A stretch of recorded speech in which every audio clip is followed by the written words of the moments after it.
మరి ఆనాడు కేసీఆర్ గారు కరోనాలో కూడా డబ్బులు ఇవ్వలేదా రైతులకు? మొత్తం పైసా ఒక్క బుడ్డ పైసా లేదు ఆదాయం కరోనాలో వచ్చిందా రాష్ట్రానికి? లేదు. అట్లాంటి టైంలో కూడా పెన్షన్లు ఆగినాయా? కళ్యాణ లక్ష్మి ఆగిందా? కేసీఆర్ కిట్ ఆగిందా? రైతు బంధు ఆగిందా? జీతాలు ఆగినాయా? అన్నీ చేసుకుంటూ నడిపిండి కదా కేసీఆర్ గారు.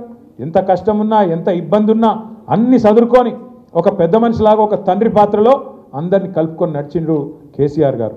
నా ప్రార్థన మీ వికారాబాద్ జిల్లా సోదరులతోని ఒకటే ఒక్కటి, మనం పరిగిలో ఓడిపోయినాం, మహేశ్వర్ రెడ్డి గారు బ్రహ్మాండంగా పనిచేసిండ్రు, వికారాబాద్లో ఓడిపోయినాం, ఆనంద్ గారు బాగా పనిచేసినా అక్కడ మరి ఏ కారణం చేతనో స్వల్ప తేడాతోని అక్కడ కూడా ఓడిపోయినాం, తాండూరులో కూడా తక్కువ మెజారిటీతోని అక్కడ కూడా ఓడిపోయినాం.